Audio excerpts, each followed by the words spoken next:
You just stay home all day, right? Tired from just cleaning? Why don't you try switching places with me and see the real struggle? Maybe I should divorce such a useless wife. Ugh, not this again. The way my husband treats me, a homemaker, is truly exhausting. My name is Jennifer. I'm a 34-year-old woman. I married David, my coworker, 2 years ago after a workplace romance. Back then, I planned to continue working after marriage. But David said, I'll work hard outside. You take care of the home. That's my ideal. Men work outside, women protect the home. I naively agreed. I quit my job to become a full-time homemaker, influenced by David's perspective. I used to be easily swayed by others' opinions. Above all, I deeply loved David. So, I followed whatever he said without questioning. I guess I was blinded by love. If only I had stood my ground and not quit my job. Maybe things wouldn't have turned out this way. That's what I still believe. People think homemakers just laze around at home all day. But in reality, it's not like that. Cleaning, laundry, neighborhood meetings, they all consume more time than one might think. Doing all these tasks daily by myself is honestly tough. Employees get weekends off, but homemakers don't. So, on Sundays when David's home, I'd ask, "Hey, I'm a bit busy. Could you help clean the bathroom?" But he'd instantly get grumpy. Seriously? I work every day to provide, and now you want me to work at home too? Who do you think provides the meals? If I dared to say, "I appreciate your hard work during the week, but we're a team, right? Can't you help out a bit on your days off?" David would snap back. Stop bossing me around. You think you can survive on your own, just being a homemaker? Want a divorce? David immediately snapped. Who do you think you are? Just because you're home all day doesn't mean you can boss me around. Want me to divorce you? Think you, just a housewife, can survive on your own? Shockingly, he threatened divorce. I was at a loss for words. Maybe I shouldn't have reacted the way I did. From then on, every time I said something, David would end with, "If you don't like it, let's divorce." It felt like he was using that phrase to control me. Even though I used to work, I had retired and become a housewife. The idea of divorce that David kept bringing up was terrifying. If he really divorced me, how would I survive? What about income? Where would I live? For me, a housewife, nothing was scarier than the thought of divorce. What scared me the most was David himself. He used to be so kind. How did he change so much after we got married? Did I make a mistake in judging him? I deeply regretted marrying David. Lately, as soon as David comes home, he'd say, "Isn't it obvious you should greet me at the door when I, the breadwinner, come home? Who do you think pays for everything here?" Yes, David earns the money, but I take care of everything at home. We're supposed to be partners, not in a master-servant relationship. It's supposed to be an equal relationship. Yet, David seems to believe he's superior. He looks down on me, thinking he's above. At first, I thought maybe he was venting work frustrations on me. So I kept quiet. But over time, David began to act like he was always right. And every day was like this. After his lecture, David carelessly throws his suit all over the place, and changes into casual clothes. I pick them up and toss them into the washing machine. This is a daily routine. Even after eating the dinner I prepared, he complains. Is this all you can cook? I work hard for you. And this is the meal I come home to? Where's your gratitude? I've grown tired of dealing with David's constant complaints. Despite David not earning a high salary, I manage our finances, saving for our future children, leaving little room for extra expenses. Still, I always try to prepare healthy meals, using nutritious ingredients and cutting down on salt. Yet, he still finds reasons to complain.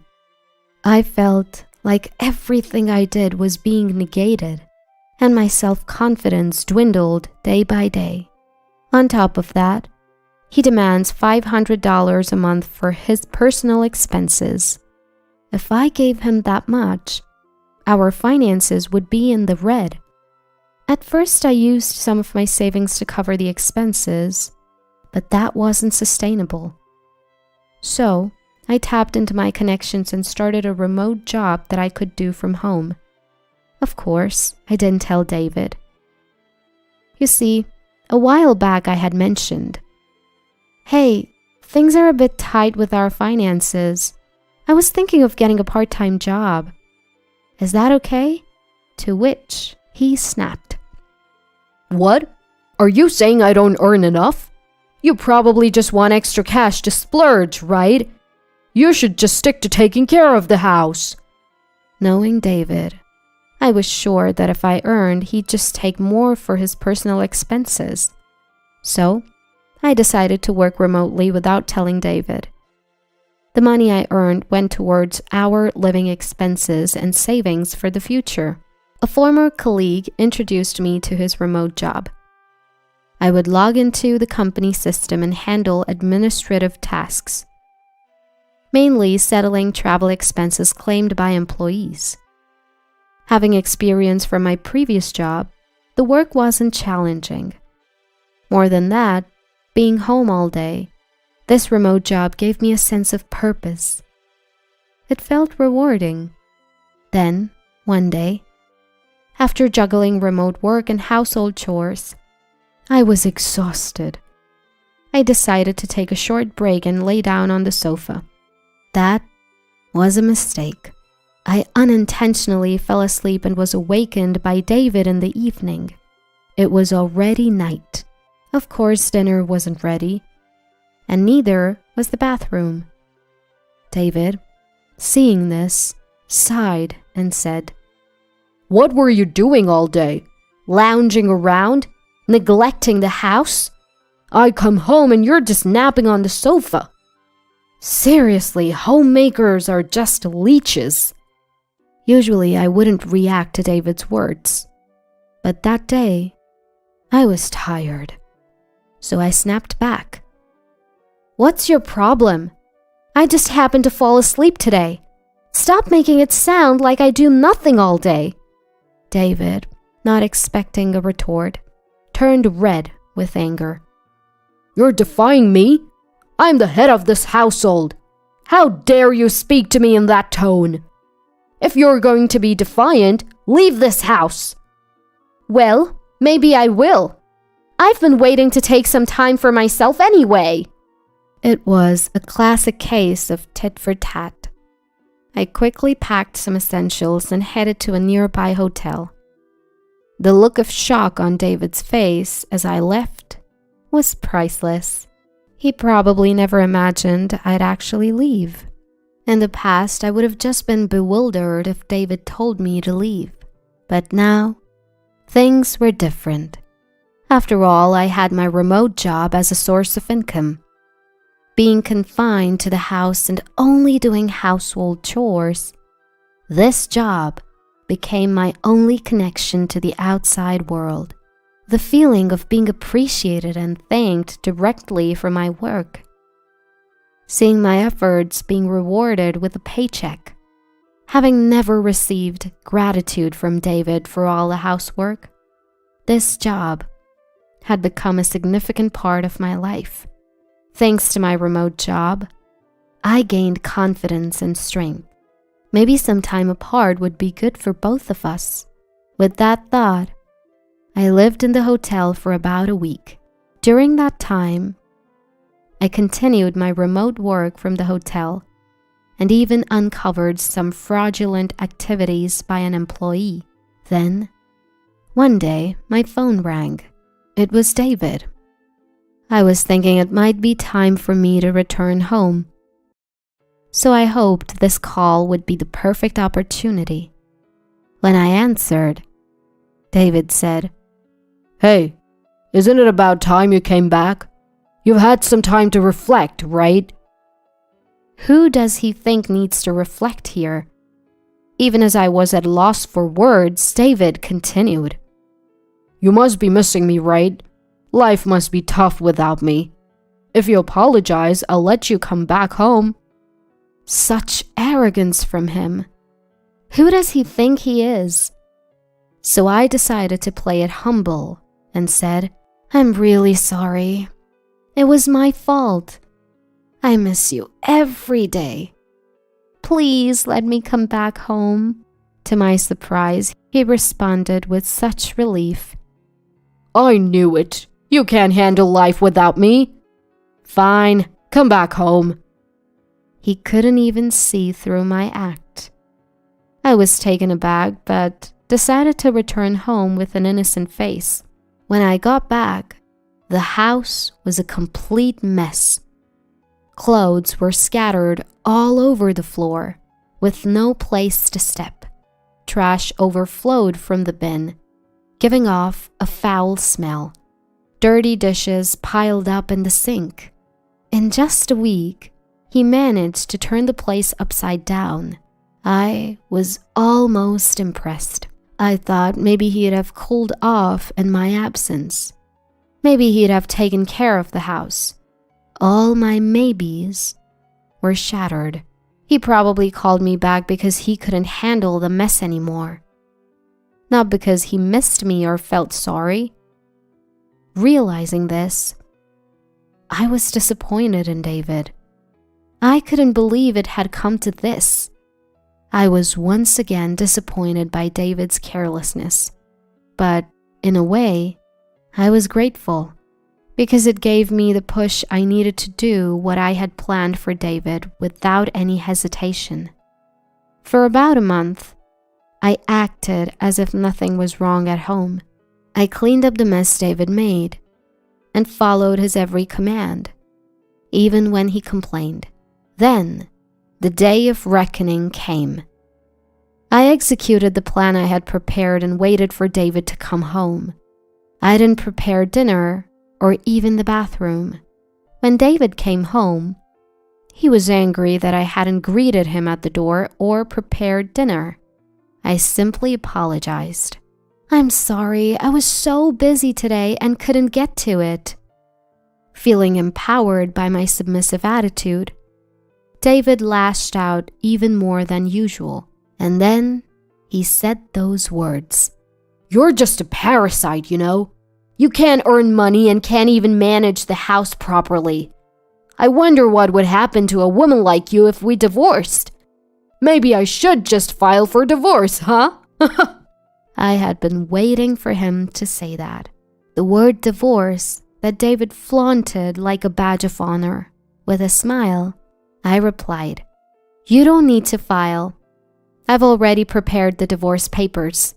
David looked confused, so I showed him the actual divorce papers, already signed by me. "All you need to do is sign." David started to panic. Of course, he never expected me to agree to a divorce. "What? No. You'd be the one in trouble if we divorced, right?" "Don't worry. I'll be just fine. Haven't you noticed? Look around the house. Don't you see?" David looked around frantically. "Where's the TV? The fridge is gone too. What's going on?" Oh, did you forget? I brought the TV and the fridge when we moved in. So, it's only natural that I take them with me when we divorce. I had everything I bought removed by professionals. Wait, you can't divorce me. How will you survive without my income? See, I sighed. Don't you get it? The person handling expense claims at your company, that's me. We never met face to face, only communicated through chat or email. So you never realized. Yes, I was working remotely for my former workplace, which is David's company. The old acquaintance I mentioned was a colleague from that company. I had been hired part-time on the condition of remote work. I used my maiden name as my family name and kept my first name. At first, I thought David might find out. But that was needless worry. For me, David had long forgotten my maiden name. I'll tell you one last thing. Your expense claims were clearly off compared to others. So I looked into it. I've already reported the results to our boss. The employee misconduct I discovered while at the hotel was none other than David. While handling David's expense reports, I found several suspicious claims. Claims for travel expenses, for supposed business trips and hotel stays. But as his wife, I knew David was home on those days. David was trying to embezzle money by claiming fake business trips. He probably thought he'd gotten away with it. But as his wife, it was clear to me he hadn't actually gone on those trips. So I cross-referenced his past claims with his actions on those days and investigated all his fraudulent claims. At first, I wondered if I could somehow brush it under the rug, but after a week in the hotel and hearing David's words over the phone and seeing the state of our home, I made up my mind. I'd be the one to end things with this man. I've already reported it to our boss, and I've asked for appropriate action to be taken. Tomorrow, when David goes to work, he'll be called into the boss's office and questioned severely. He was misusing company money after all. It's only right. Thank you for everything. I'll be happy on my own. Goodbye. My belongings have already been shipped to my new place. All that's left is for me to leave this house. Leaving a stunned David behind, I walked out of the house with a spring in my step. Later on, David was dismissed from the company. Being dismissed makes it hard to find another job, and it seems David is still unemployed and attending a job support center. Of course, the house is reportedly a mess. David was reluctant to sign the divorce papers and kept asking me to come back, but I had no intention of doing so. I left all the procedures to my lawyer and finalized the divorce. As for me, I switched from remote work to full-time and fully returned to work. I'll be single for a while, but I plan to look for a new relationship soon. Of course, my criteria for a partner is someone who's willing to share both household chores and child rearing.